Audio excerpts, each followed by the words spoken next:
चलिए,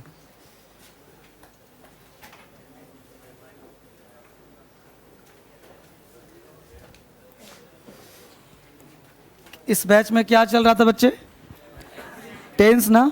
good. Tense पढ़ेंगे हम लोग। और बेसिक क्लास सबसे पहले वोकैबुलरी। और बाहर मौसम साफ है कि बारिश हो रही है? हो रही बारिश हल्की सी। चलिए कोई नहीं।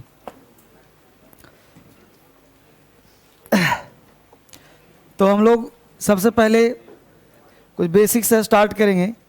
आपने कुछ क्लासेस कल आपने देखा था टाइम एंड टेंस का। तो टाइम एंड टेंस कल हमने स्टार्ट किया था और कल पढ़ाया नहीं था कुछ भी, है ना।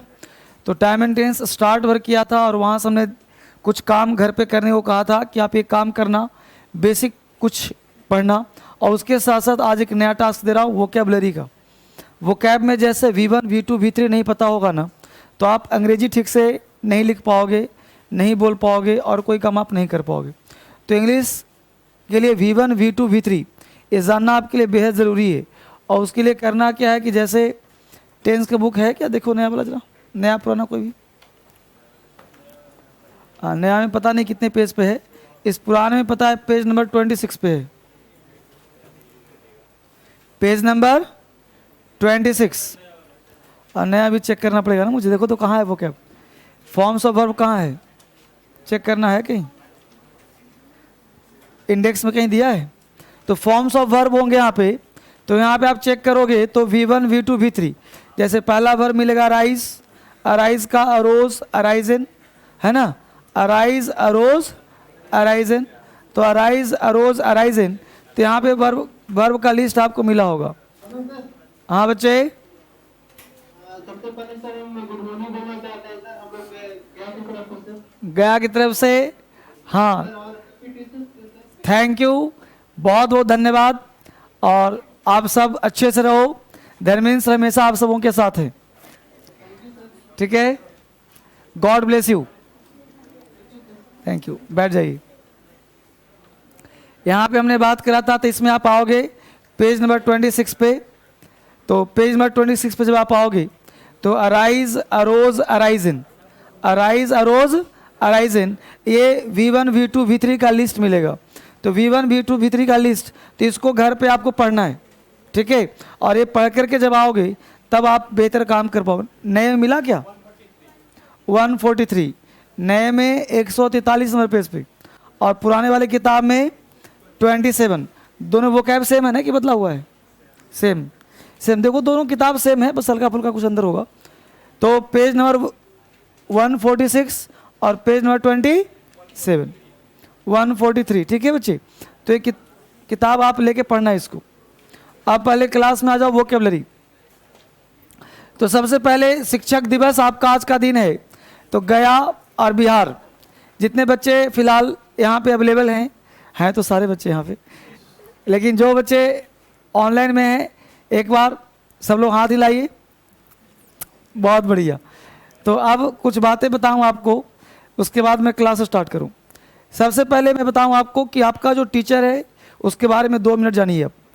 कि जैसे सबसे पहले आप पढ़ते हो तो हम लोग टीचर के बारे में जानने का प्रयास नहीं करते, क्योंकि गुरु वो चीज़ होता है कि अगर वो मुझे पढ़ा रहा हो, सिखा रहा हो, रास्ते पे ले चल रहा हो, तो उसके बारे में जानने का प्रयास हम नहीं करते।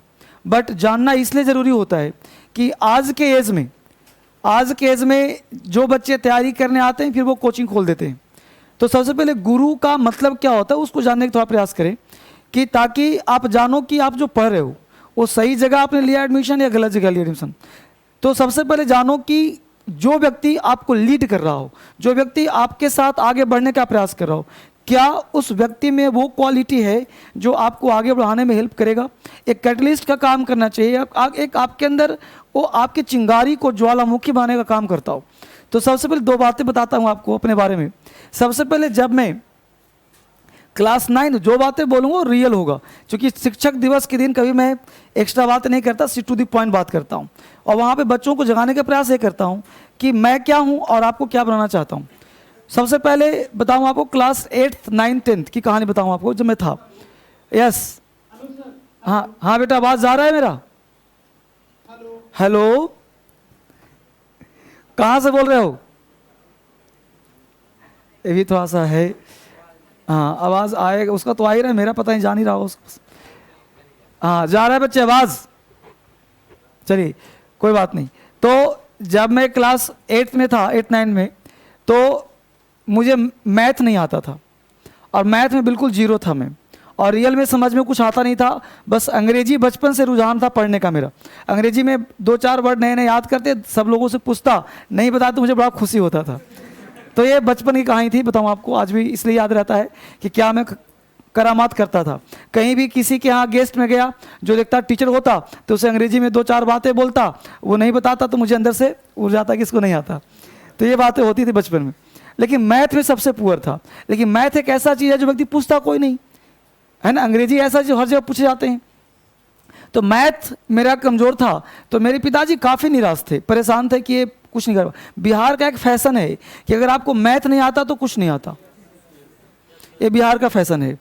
मैथ अगर नहीं आता तो कुछ नहीं आता, मतलब आप आर्ट्स नहीं, बीएससी करना है आपको, आईएससी करना है आपको, मतलब सी का मतलब साइंस करना ही करना है।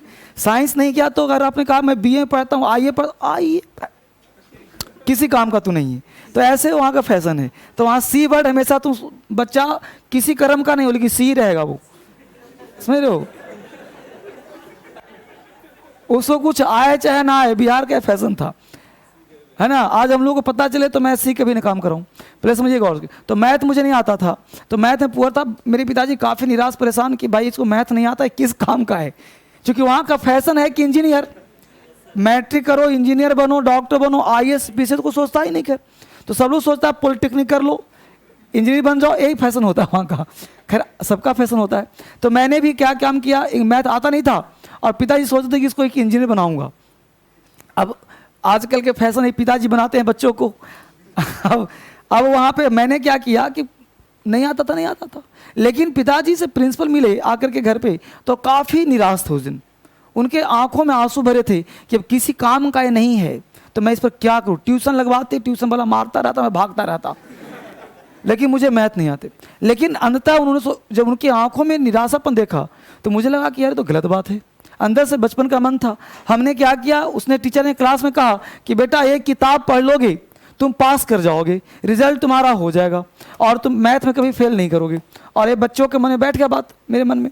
मैं मार्केट गया, चुपके से पैसा लेकर किताब खरीद कर ले आया, और किताब खरीद के लाने के बाद समझ में तो आता नहीं था। टॉप फ्लोर पे गया, एक रूम बना हुआ था, वहाँ जा करके क्लास से पढ़ करके आता दोपहर में, और भरी दोपहर में 2-3 घंटे ऊपर जाता। लोग सोचते ऊपर खेल कूद रहा होगा बच्चा, कोई देखता नहीं था। दरवाज़ा बंद करके मैं किताब रट रहा होता था, मैथ। अब सोचो मैथ रटने की चीज़ है क्या, लेकिन आपके सर ने मैथ रट्टा मारा है ना, सत्य बात बता रहा हूँ। तो हमने मैथ याद कर लिया, और मैथ याद इस तरह से कर लिया कि सारे पेज कहाँ कॉमा लगता है, कहाँ ए स्क्वायर, कहाँ बी स्क्वायर, कहाँ होल स्क्वायर, कैसे कैसे होता है, कहाँ पे लेट लगा के क्या करना होता है, सब चीज़ हमने याद कर लिया। याद करने के बाद टीचर जब पूछता कि बताओ मैथ, तो क्वेश्चन भी बोलता था वो, तब तक क्वेश्चन लिख के मैं तैयार होता था, और आंसर बना तब तक वो क्वेश्चन बोलना बंद, मेरा आंसर तैयार। बच्चा सोच रहा होता, मैं जाके दिखाता दीजिए सर। वो मुझे देखता कि ये क्या कर रहा है, कल तक तो इसको नहीं आती थी, आज कैसे आने लगा इसको। अभी स्थिति बात नाजुक था। वो टीचर मुझे देखता, एक दिन की बात थी, तो हाँ टीचर का फैशन पता है क्या होता है, और वो बोलते हैं कि बोर्ड पे बना। वो बैठते हैं और बनवाते हैं बोर्ड बच्चों से। तूने कहा कि बहुत आता है तो बोर्ड बना, मैं बोलता हूँ क्वेश्चन, आज तो विद्वान बन रहा है। तो बोले बोलिए, तो क्वेश्चन बोलते, ढूंढते कहाँ से टफ क्वेश्चन, मुझे सब याद था, पेज पूरा किताब याद था। वो क्वेश्चन बोलते, बना कर सीधा आंसर तैयार यहाँ था। वो देखते 2-4 दिन ट्राई किया, टेस्ट किया, हर तरह क्वेश्चन, बच्चा भी दंग, टीचर भी दंग। उन्हें बच्चा ये कैसे, क्या कर रहे हो तुम, कैसे हो रहा है तुमको। बोला मुझे आता पहले भी था, बताता नहीं था। फिर उन्हें पिताजी को कहा कि आपका बेटा कुछ भी कर सकता है, बड़ा शरारती है, बनेगा टॉपर। और मैथ में इतने मतलब सबसे अधिक नंबर मेरे आए थे 98%, और काफ़ी अच्छा मैथ में नंबर मेरा आया था। तो फिर वहाँ पे काम किया। उसके बाद इंजीनियर तो नहीं बना, उसके बाद मेरी यात्रा शुरू हो गई। तो जिद्दी किस्म का इंसान था मैं बचपन से ही, जो चाहता था वही करता था, और आज भी वही करता हूँ। उसके बाद हमने इंटर किया। इंटर करने के साथ मेरा सिलेक्शन हो गया था एयरफोर्स में, और एयरफोर्स में सिलेक्शन के बाद वहाँ पे जॉब 2-4-5 महीने किया। देखो फोर्स का कोई भी जॉब होता है ना, जितना पकड़ना कष्टकारी है उतना छोड़ना भी कष्टकारी होता है। तो जॉब हमने छोड़ा तो टेंशन और बढ़ गया था पिताजी को। खैर वो ब्लॉक समझते हो, बिहार में ब्लॉक होता है, ब्लॉक में बीडीओ सीओ का पोस्ट होता है, उसी पोस्ट में मेरे पिताजी थे। खैर उन्होंने सेटल कर दिया मामला कि जॉब छोड़ दी। उन्होंने कहा कि तुम पागल हो गए, जॉब क्यों छोड़ रहा है, आगे प्रमोशन होगा। लेकिन जितना जॉब में सैलरी मिलता था उससे देखिए मेरा खर्च होता था।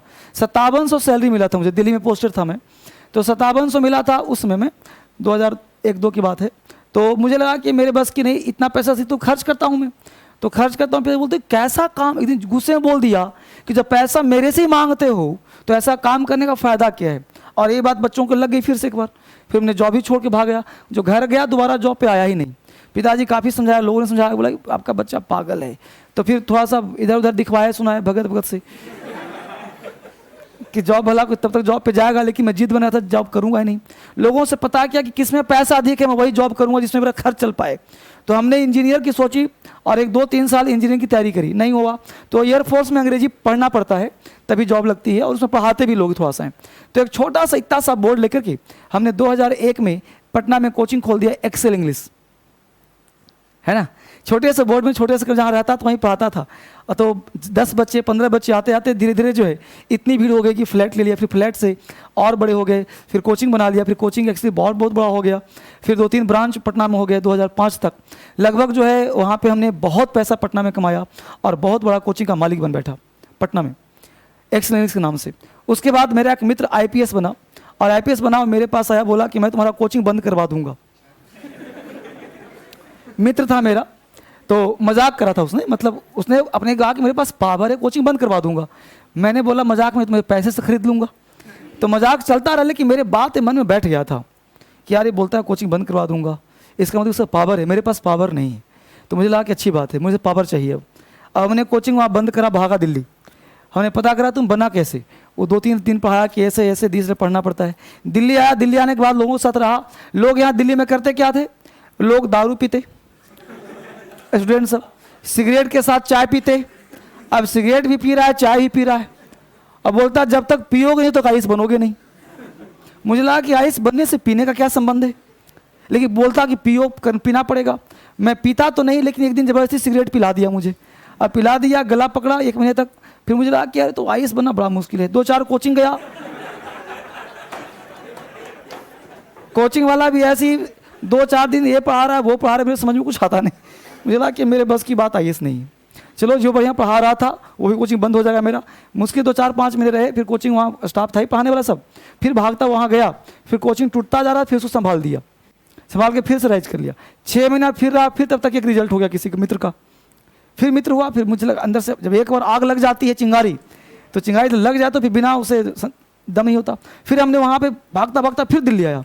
दिल्ली आने के बाद फिर से एक नया कमरा लिया और कमरे में अकेले रहा, और अकेले रह के हमने साधना शुरू कर दी कि आखिर है क्या चीज़ें, और खंगालना शुरू कर दी। खंगालते खंगालते हमने पहुंचा कि रिजल्ट हो सकता है, बड़ी चीज़ नहीं है। और हमने तैयारी जबरदस्त प्रयास की, और उसमें हमने UPSC में 2 बार इंटरव्यू फेस किया। फेस करने के साथ मुझे लगा कि भाई बन जाऊंगा। उसके साथ साथ हमने फेस करने के साथ साथ हमने LLB की तैयारी की, और LLB में मैं बन गया एडवोकेट, राइट। तो मुझे लगा कि ऑप्शन हमेशा मैं 2 खुले रखता था कि एक UPSC नहीं बना तो जज बनूंगा, लेकिन पोस्ट मुझे वो चाहिए जिसमें पैसे दिखो। और ईमानदारी बताऊं आपको तो पैसे मैं इसलिए चाहता हूं कि मेरे पास खर्चे बहुत ज़्यादा होते हैं, मैं खर्च कर देता हूं ज़्यादा। ये मेरा बचपन से नेचर रहा है, कुछ भी हो मैं खरीदता हूँ, जो सोचता हूँ कि मैं मेरा होना चाहिए मैं उसको ले लेता हूँ। ये जिद्दीपन कहो या कुछ भी कहो, एक शौक कहो, नहीं होता तो मैं कुछ भी करता, लेकिन मुझे चाहिए जो चाहिए। ये बचपन से मेरा फरमाइश रहा था। मेरे पापा भी कहते, मम्मी भी कहती, जो तुमने हाथ में उठा लिया दुकानदार के, तुम देते नहीं थे वापिस उसको, मुझे चाहिए ही चाहिए, चाहे तुमको पैसा हो चाहे ना हो, तुम्हें चाहिए सामान। अब पिताजी देते तो फिर से उसको मार खानी पड़ती थी मुझे, वो बताते हैं वो लोग, मुझे पता नहीं ध्यान क्या है, लेकिन ये था जिद्दीपना मेरे अंदर। तो आज भी वही बात हो जाती है समटाइम्स। तो वहाँ पे हमने काम जो करा, तो हमने शपथ ले ली कि मुझे UPSC या जज बनना है, दूसरा कोई काम मुझे नहीं करना। और उसके लिए हमने तैयारी शुरू कर दी, पढ़ाई एक साइड, LLB एक साइड पढ़ाई, दोनों काम साथ होता। लेकिन हमने देखा क्या कि UPSC इंटरव्यू दे, तब तक मेरा बिहार में सिलेक्शन हो गया BPSC के थ्रू, और हमने बिहार का SDM पोस्ट पे हुआ नियुक्त। हालांकि SDM पोस्ट था नहीं, BDO था वहाँ पे उस समय, लेकिन हमने SDM पोस्ट प्रमोशन से हो जाता, वो पोस्ट SDM का ही होता है बेसिकली। और वहाँ पे हमने काम करा, तो मुझे लगा कि यार इसमें सैलरी बहुत कम है, हमेशा मेरे साथ सैलरी का इशू रहा जॉब में, और वो सैलरी वहाँ भी कम था। मात्र पता किया सबसे, तो मैं मैक्सिमम सैलरी 60-70 हज़ार तक जा सकता हूँ, उससे अधिक सैलरी नहीं मिल सकता। और बाहरी इनकम भी बहुत ज़्यादा, बिहार में जब से नीतीश जी आए इनकम को बंद कर दिए, तो मुझे लगा कि इसकी इनकम है नहीं। तो पता किया कि मैक्सिमम तुम कमा सकते हो तो लाख रुपये कमाओ, उससे अधिक नहीं कमा सकते, और ज़्यादा कमाओगे तो फंस जाओगे, जेल में जाना पड़ेगा। तो मुझे लगा कि भारी टेंशन है, पैसा आएगा नहीं। तो फिर मुझे लगा कि कोचिंग में तो इतना पैसा कमाता हूँ और कोई टेंशन नहीं, ऊपर से डीएम का आदेश, उसका आदेश, उसका आदेश, तो मुझे लगा कि हेडेक बहुत ज़्यादा है। फिर वो भी जॉब हमने छोड़ दी। फिर हमको लगा कि एक ही जॉब है, या तो डीएम या तो जज, नहीं तो फिर अपना सेंटर। और साथ साथ एक बैच 2008 में हमने एक बैच स्टार्ट किया ध्येय आईएएस में, जहाँ पे यूपीएससी का कोचिंग था। उसमें एसएससी के संस्थान कोई हुआ नहीं करते थे। 2009-10 से एसएससी लॉन्च हुआ बढ़िया से, और उसमें एसएससी ने कर दिया ऑब्जेक्टिव, और वहाँ तब एसएससी का जो बाढ़ आया है वो 2009-10 के बाद आया है, ठीक है ना। तो वहाँ पे हमने स्टार्ट किया यूपीएससी के लिए, और वहाँ पे 250-300 बच्चे आने शुरू हो गए। तो एक बैच से 3-4-5 लाख रुपए आ गया। फिर तो मुझे लगा कि लो, एक बैच से आ गया, वहाँ मैं कितना पढ़ाता तो क्या आता मेरे को। तो मेरे को कहीं ना कहीं कोचिंग के प्रति होता है, देखो आप लाख प्रयास करो लेकिन आप सीख सकते हो, क्वालिटी इंप्रूव हो सकता है, लेकिन जो एक लास्ट में जो होता है डेस्टिनी, कि आपको जहाँ पे ले जाना चाहता है वहाँ आपको पहुँचा देगा। फ़र्क बस इतना हुआ मेरे साथ कि नसीब का हो या टेम्परामेंट का हो या पैसन का हो, पढ़ाने मुझे मज़ा आता था। इस चीज़ को मैं समझ नहीं पा रहा था कि मज़ा मुझे आता है, लेकिन एक बैच में पढ़ाता रहा।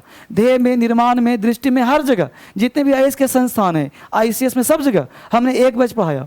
चाहे 2 महीना पढ़ाऊँ, चाहे साल भर पढ़ाऊँ, पढ़ाया हर जगह पे। यूपीएससी वाले बच्चों को कंपलसरी होता है ना, ऐसे राइटिंग, प्रेसी राइटिंग, ग्रामर, तो हर बच्चों को पढ़ाया। यूपीएससी के सारे बच्चे मुझे जानते हैं, तो वहाँ पढ़ाया। उसके बाद मुझे लगा कि एक बार और प्रयास करता हूँ, तो 12-13 प्रयास किया, और फिर हमने जज की तैयारी शुरू कर दी 12 से, और 17 तक, मतलब 2016-17 तक हमने जो है जुडिशरी में भाग्य आजमाया। और 2017 तक हमने 2012, 13, 14 में डीएसएल में इतनी भीड़ होती थी स्टूडेंट्स की, लेकिन हमने क्या किया कि स्टूडेंट्स के प्रति कोई ध्यान नहीं। ये मेरा नेगेटिव पॉइंट था। तो इसलिए मैं सच्चाई बोल रहा हूँ कि ताकि आप इस चीज़ को जानो, मैं ईमानदार भी हूँ। तो हमने स्टूडेंट्स के प्रति कोई ध्यान नहीं दिया, सिर्फ बैच में पढ़ाता रहा। स्टूडेंट्स बस आ रहे हैं, पढ़ रहे हैं, लेकिन कोई इंटीमेसी नहीं, कोई पढ़ाई नहीं, बस अपना जज की तैयारी करता रहा।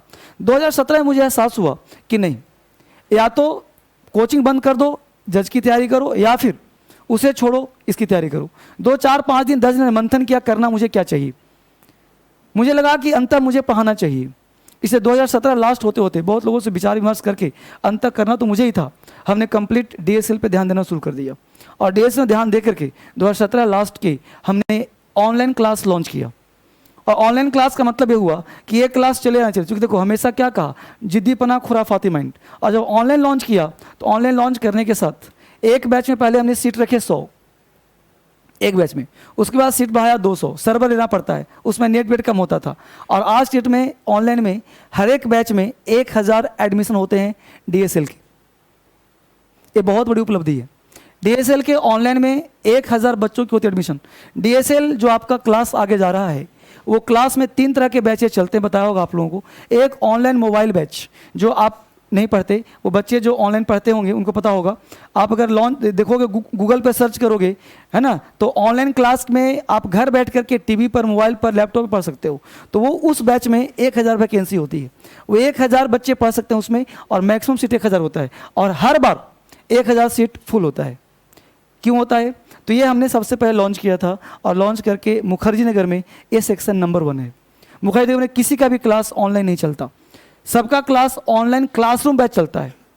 ऑनलाइन क्लासरूम बैच जो हमने अभी 10 दिन पहले लॉन्च किया, जो अभी बच्चे पढ़ रहे हैं, ये हुआ ऑनलाइन क्लासरूम बैच। ये लाइव क्लास होता है, ऑनलाइन क्लासरूम बैच नहीं होता है। तो लाइव क्लास हमने लॉन्च किया, तो लाइव क्लास में अभी जो है 25 सेंटर जुड़ चुके हैं, बट स्टार्ट अभी 4-5 जगह ही हुआ है, और जुड़ चुके हैं बहुत सारी जगह। तो यहाँ पे हमने काम करा।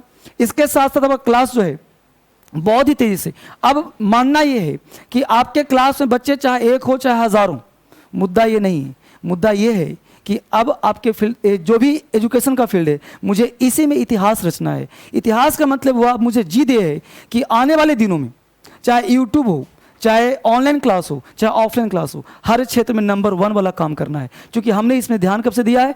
मुश्किल से 6 से 7 महीने में। और 6 से 7 महीने पहले हमने स्टार्ट किया था यूट्यूब, और यूट्यूब में 10 दिन के अंदर 2 लाख सब्सक्राइबर और आज के डेट में 6 लाख सब्सक्राइबर होने वाले हैं।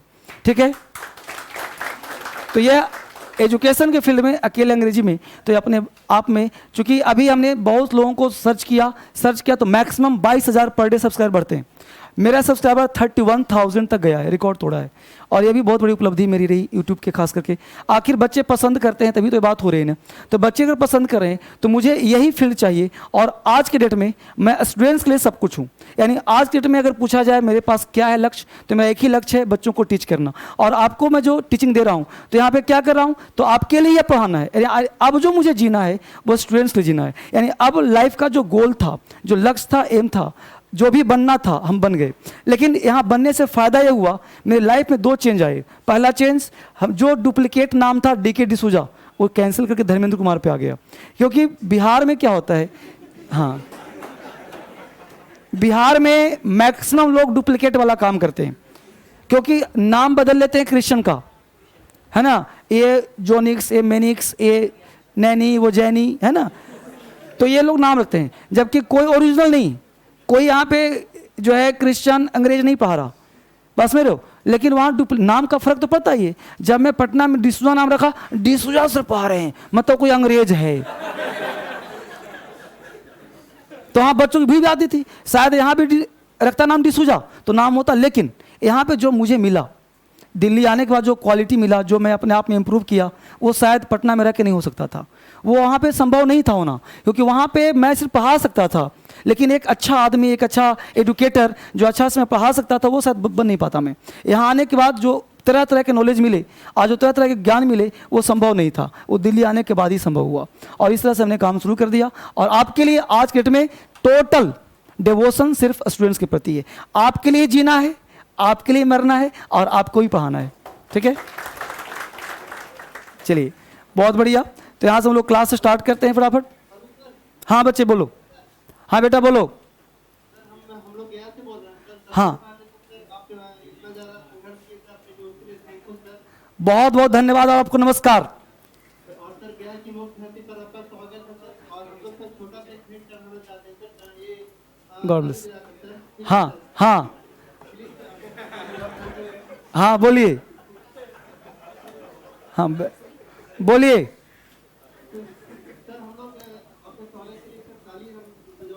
अब बजवाइए ताली, यहाँ बच्चे ताली बजाएंगे। यस, गॉड ब्लेस, बहुत बढ़िया।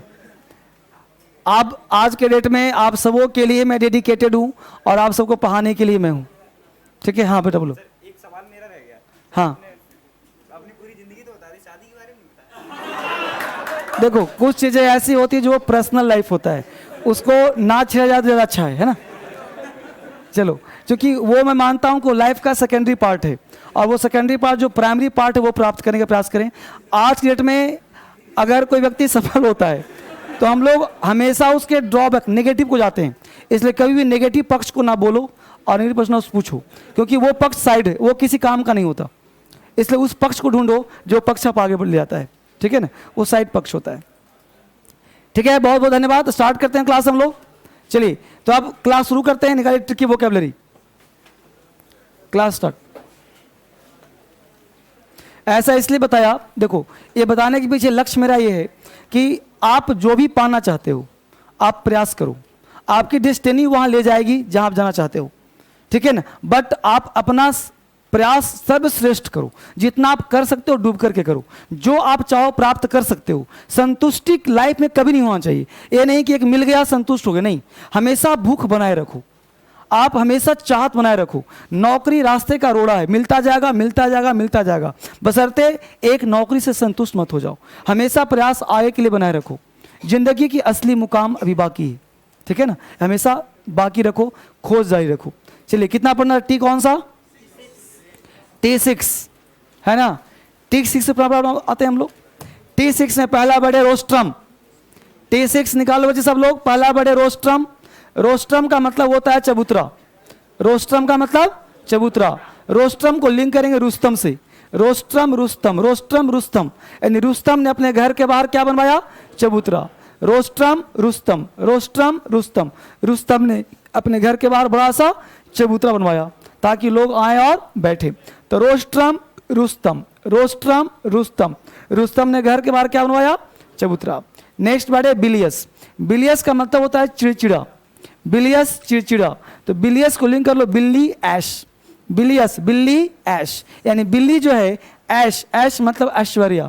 तो बिलियस बिल्ली ऐश, बिल्ली जो है ऐश के साथ रहते रहते चिड़चिड़ी हो गई, क्योंकि आजकल ऐश चिड़चिड़ी हो गई है, नल्ले शादी जो हो गई। तो बिलियस बिल्ली ऐश, बिल्ली जो है ऐश के साथ रहते रहते चिड़चिड़ी हो गई है ना। नेक्स्ट है कॉन्टिनेंस।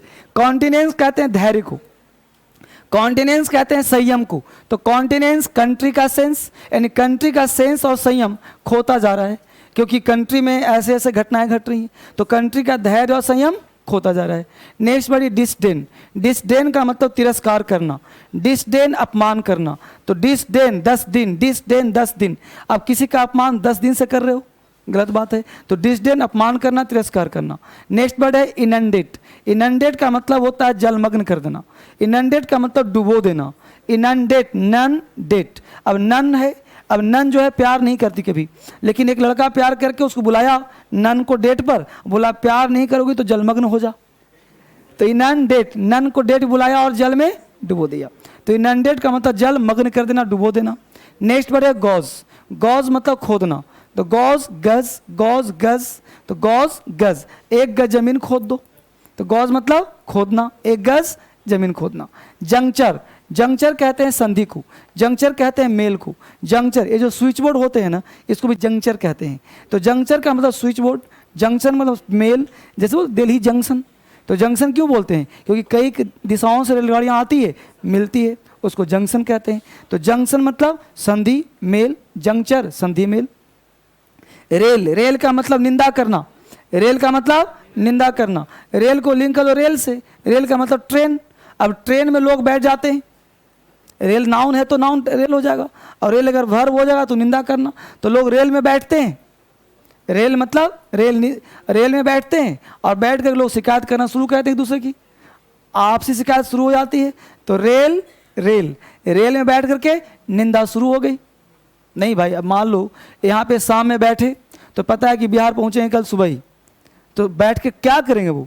तो आपस में देश दुनिया की शिकायत शुरू हो गई, है ना, सास बहू की, बहू सास की, देश दुनिया की, सबकी। नेक्स्ट है कोकेट। कोकेट का मतलब होता है मोहित करना, कोकेट का मतलब अट्रैक्ट करना। तो कोकेट, केक कट, कोकेट केक कट, है ना। कोकेट कहते हैं सौंदर्य से मोहित करने वाली स्त्री को कोकेट कहते हैं। नेक्स्ट है बरली। बरली का मतलब बलवान, बरली मतलब स्थूलकाय। तो बरली को लिंक कर लो बरेली, बरेली के लोग बलवान होते हैं। बरली, बरेली, बरेली के लोग बलवान होते हैं। बोलो मेरे साथ, रोस्ट्रम चबूतरा, रोस्ट्रम रुस्तम ने चबूतरा बनवाया, रोस्ट्रम रुस्तम चबूतरा, रोस्ट्रम बड़ा सा चबूतरा। बिलियस चिड़चिड़ा, बिलियस बिल्ली ऐस के साथ चिड़चिड़ी हो गई, बिलियस चिड़चिड़ा, बिलियस चिड़चिड़ा। कॉन्टिनेंस संयम, कॉन्टिनेंस धैर्य, कॉन्टिनेंस संयम, कॉन्टिनेंस धैर्य, कॉन्टिनेंस। बैठ जाओ। नेक्स्ट डिसडेन, तिरस्कार करना, डिसडेन अपमान करना, डिसडेन 10 दिन अपमान करना, डिसडेन तिरस्कार। इनंडेट डुबोना, इनंडेट नन को डेट बुला के जलमग्न करना, इनंडेट डुबो देना। गॉज खोदना, गॉज खोदना, गॉज 1 गज जमीन खोदना। जंक्चर संधि, जंक्चर जंक्शन संधि, जंक्चर जंक्शन। मेल रेल, निंदा, रेल, रेल में बैठकर निंदा करना, रेल, रेल में बैठकर शिकायत करना। कोकेट मोहित करना, कोकेट केक काट कर अट्रैक्ट करना, कोकेट केक कट अट्रैक्ट करना। बरली बलवान, बरली बरेली के लोग बलवान होते हैं, बरली बलवान। पेज पलट दो। बोलो रोस्ट्रम का मतलब rostrum, bilious, bilious, continence, continence, disdain, disdain, inundate, inundate, gauge, gauge, juncture, juncture, rail, rail, coquette, coquette, burly, burly. बहुत सुंदर। इडियम्स पेज में आइए। टावर ओवर का मतलब होता है से लंबा होना, टावर ओवर से अधिक लंबा हो जाना, है ना। लुक डाउन का मतलब नीचे देखना, इसी में जोड़ लो लुक डाउन अपॉन, किसी को हीन भावना से देखना, लुक डाउन अपॉन, किसी को हीन भावना से देखना। बेंड डाउन का मतलब होता है मोड़ देना, बेंड डाउन, मोड़ देना, झुका देना। स्केयर अवे, भगा देना, स्केयर अवे, भगा देना। ठीक है, जिसको आप पढ़ेंगे घर पे। अब आपको वो कैब अभी नहीं कराऊंगा ज़्यादा, सीधा क्लास पे लाऊंगा। फाइन, चलिए तो निकालिए टेंस कहाँ तक हुआ था फटाफट।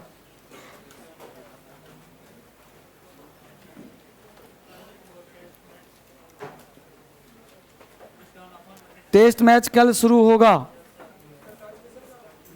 हाँ,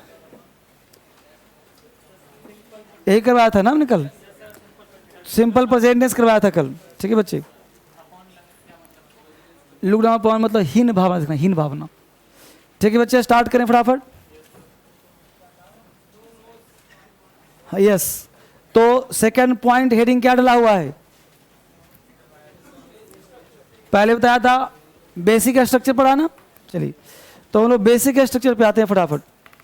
हमने कल पढ़ाया था बच्चे और कुछ पॉइंट्स लिखवा दिया था। कल हमने टेंस का इंट्रोडक्शन दिया था, राइट। हमने कहा था एक लाइन कि कोई भी प्लान हो, planned future action, right. Planned future action अगर फिक्स हो तो फिक्स का मतलब पावर, एबिलिटी, कैपेसिटी। तो हमने कहा था 90% जो काम होने ही वाला हो उसे हम सिंपल प्रेजेंट कहते हैं। और इसके लिए हम लोग subject plus V1 V5 other word का प्रयोग करते हैं, राइट। यही बात बताया था। जो काम नॉट फिक्स होता है उसे हमने, वो 50% हो भी सकता है, नहीं भी हो सकता है। जैसे प्रधानमंत्री जाएंगे, मैं जाऊंगा, दोनों मंत्र है कि नहीं। तो नॉट फिक्स हो गया, इसे सिंपल फ्यूचर बोलते हैं। इसके लिए सब्जेक्ट प्लस मॉडल्स का हेल्प लेते हैं ताकि वो फ्यूचर का भाव दे सके। ठीक है, इस तरह से हम लोग सिंपल फ्यूचर। यहाँ पे सेंटेंस दिया था कि प्रधानमंत्री कल पटना जाएंगे, तो द PM गोज या the PM visits, the PM visits, है ना, या गोज टू पटना टुमारो। यहाँ पे विल गो का प्रयोग हम लोग नहीं करेंगे क्योंकि प्रधानमंत्री जाना क्या है, फिक्स है। तो फिक्स है तो कौन सा टेंस, सिंपल प्रेजेंट टेंस, है ना। The PM goes to America tomorrow, the PM visits America tomorrow. Clear. जब आप जाओगे, आपका पर्सनल काम है, तो आप बोलते हो I will go to Patna tomorrow, I will meet you tomorrow. तो जब कोई काम पर्सनल हो ना, तो उसके लिए सिंपल फ्यूचर टेंस। और जो काम पब्लिकली हो, जो काम पब्लिकली अनाउंस्ड हो, वो गागी के बावजूद सिंपल प्रेजेंट टेंस। ये बात कल हो गई थी। इसके साथ साथ हमने कुछ सेंटेंसेस बनवाए थे आपसे, मिलाऊं इसको, ठीक है। इसके साथ साथ कुछ हमने सेंटेंसेस दिए थे, आगे और भी बेहतर काम करेंगे हम लोग। अब यहाँ पे बात बनी कि बेसिक स्ट्रक्चर, तो सब्जेक्ट प्लस V1 या V5 अदर वर्ड, ये हम लोगों का पॉजिटिव स्ट्रक्चर है, राइट। आप एक स्टेटमेंट को कितने तरह से बोल सकते हो, आप उसको जानो। जब तक आपको स्टेटमेंट बोलना नहीं आएगा, you are not able to write, you are not able to think in English, you are not able to speak English, right. अगर आप स्ट्रक्चर फ्रेम नहीं जानते तो, जैसे हमने कहा मैं पढ़ता हूँ, आई रीड, मैं नहीं पढ़ता, आई डू नॉट रीड। यानी कि ध्यान देना, आपने डू नॉट क्यों लगाया, क्योंकि वर्ब के साथ कभी नॉट नहीं आता। नॉट हमेशा ऑक्सिलरी वर्ब के साथ आता है, राइट। नॉट हमेशा ऑक्सिलरी वर्ब के साथ आता है। तो हमने कहा I read, I do not read, do I read, है ना, डू आई नॉट रीड या don't I read, Y do I read, Y don't I read. एक सेंटेंस को हम 6 तरीके से बोल सकते हैं। उसका स्ट्रक्चर आपको दिमाग में रखना पड़ेगा, तभी आप सेंटेंस बेहतर बना पाओगे।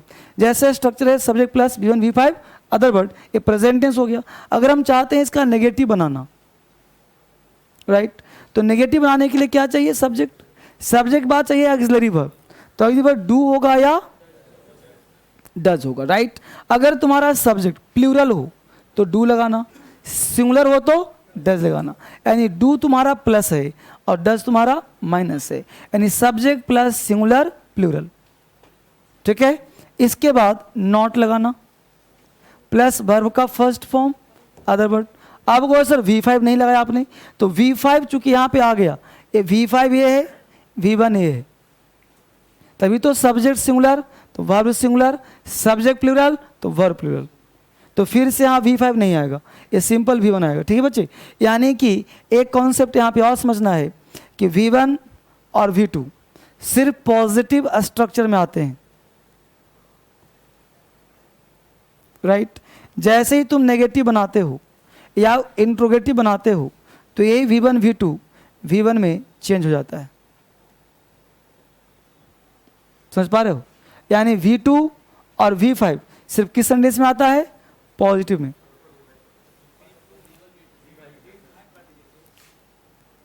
V2 और V5, यानी V5 और V2 सिर्फ कहाँ आता है बच्चे, पॉजिटिव में।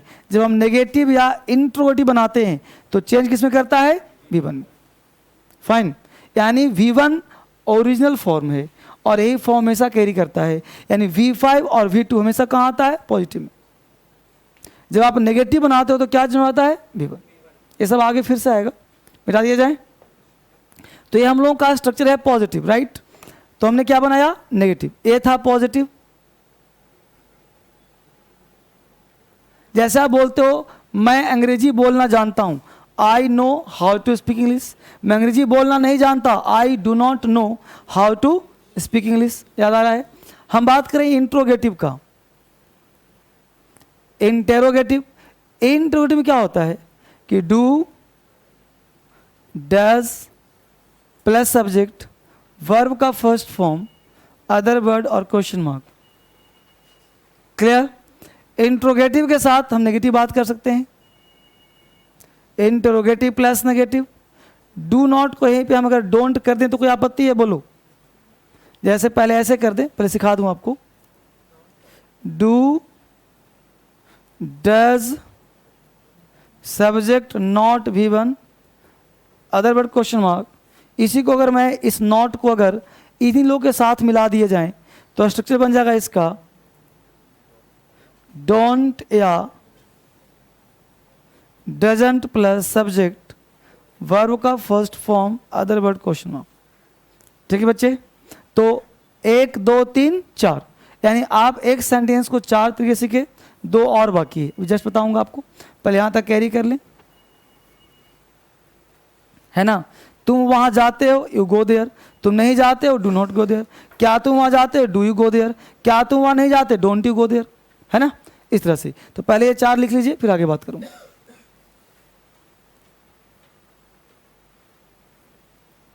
ये हो गया हम लोगों का basic structure plus basic translation. आपका ये बैच फाउंडेशन कोर्स है, मतलब सब कुछ पढ़ोगे आप, एक एक चीज़ ABCD से Z तक पूरा क्लास करोगे। और एक बार मेरे स्तर पे तैयारी कर लो, कोई भी एग्जाम नहीं बचेगा आपसे, है ना। एक बार मेरे स्तर पे चलोगे तो एग्जाम नहीं बचेगा, हर लेवल पे गाइड करूंगा, ठीक है ना। इसलिए आपको ये नहीं सोचना रिजल्ट कैसे होगा, बस अपने आप को सरेंडर कर दो, मेरे सामने रिजल्ट हो जाएगा।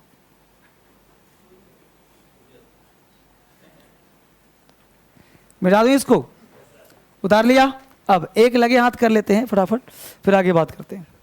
एक स्ट्रक्चर और बचा है, फिर आपको प्रैक्टिस के लिए कुछ सेंटेंसेस दूंगा, कुछ बात करूंगा आपसे, फिर आगे बात। ये हम लोगों का है बेसिक स्ट्रक्चर। इस स्ट्रक्चर प्रैक्टिस करना है ज़्यादा से ज़्यादा। अब ध्यान देते हैं आगे। ये हमने करा सिंपल प्रेजेंट की बात। अब ज़्यादा ध्यान दो कि इंटरोगेटिव तो है लेकिन WH फैमिली के साथ है। Interrogative with WH family, interrogative with WH family, यानी इंट्रोगेटिव हम लोगों का है WH फैमिली के साथ, इंट्रोगेटिव विथ WH फैमिली, यानी WH फैमिली के साथ इंटरोगेटिव। एक ऐसा होता है, इस पे ध्यान दीजिए, यानी इंट्रोगेटिव विथ WH फैमिली। एक ऐसा बेटा, अब जैसे WH का मतलब होता है बच्चे what, when, why, how, where, right. What का मतलब क्या, व्हेन का मतलब कब, व्हाई का मतलब क्यों, हाउ का मतलब कैसे, और वेयर का मतलब कहाँ। ठीक है, तो वेयर मतलब कहाँ, कहाँ का मतलब प्लेस, ये प्लेस रिप्रेजेंट करता है। हाउ का मतलब कैसे, कैसे का मतलब मेथड रिप्रेजेंट करता है। वाई का मतलब क्यों, क्यों का मतलब रीजन शो करता है। वेन का मतलब कब, कब का मतलब टाइम शो करता है। और व्हाट का मतलब क्या, क्या का मतलब लिविंग नॉन लिविंग सब कुछ शो करता है, राइट। अब यहां पे ध्यान दें, इन सारे शब्दों के बाद, इन सारे शब्दों के बाद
कोई भी एक सेंटेंस ले लिया हमने, जैसे मान लिया कि मुझे गाड़ी चलाना आता है, तो आपने क्या बना, I know how to drive a car.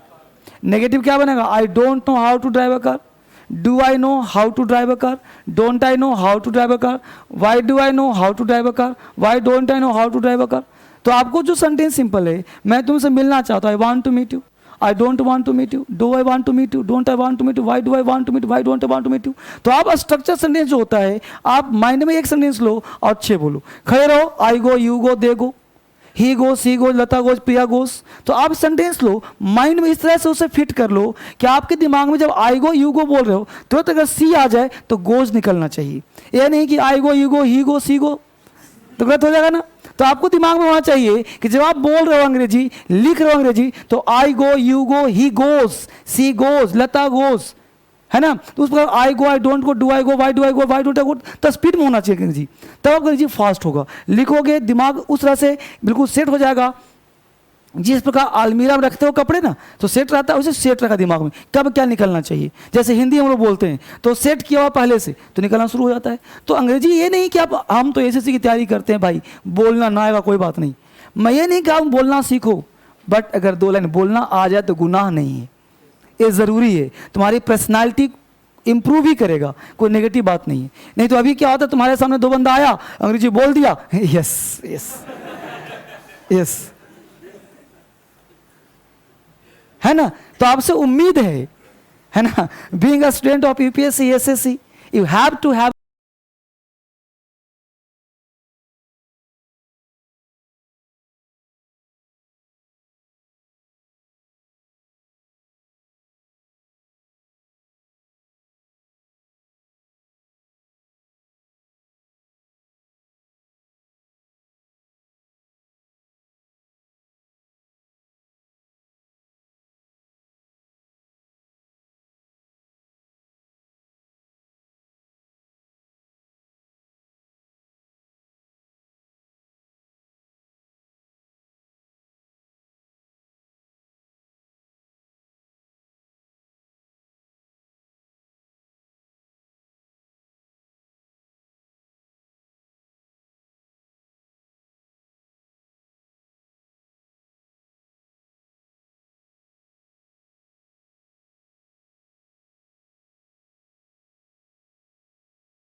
क्या बनेगा? क्या है बच्चा, सही बोला? कितने बच्चों का ऐसा है, does your father go to Jaipur daily? इतने बच्चों का है। कितने बच्चों का है, do your father? Do your father है। मुझे बताओ पिताजी कितने होते हैं? एक। जब पिताजी एक हैं तो सिंगुलर की प्लूरल? बैठ जाओ। जब पिताजी एक हैं तो सिंगुलर की प्लूरल? सिंगुलर। तो सिंगुलर में क्या लगाओगे, डू की डज? डज। तो बोलो डज योर फादर की do your father? Does your father. समझ में आया? तो पिताजी कितने, अब तुमने सोचा कि योर फादर, यू के अनुसार तुमने कर लिया, कंसीडर डू लगता है।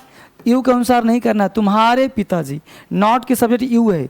यू होता तब ना हम डू लगाते। यहाँ पे तुम्हारे पिताजी, योर फादर एक वर्ड हो गया ना, तो योर फादर एक शब्द हुआ और पिताजी होते कितने हैं, एक।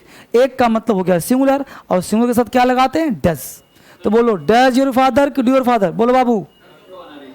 हाँ 140 इक्वल टू 80 प्लस 30 प्लस 40।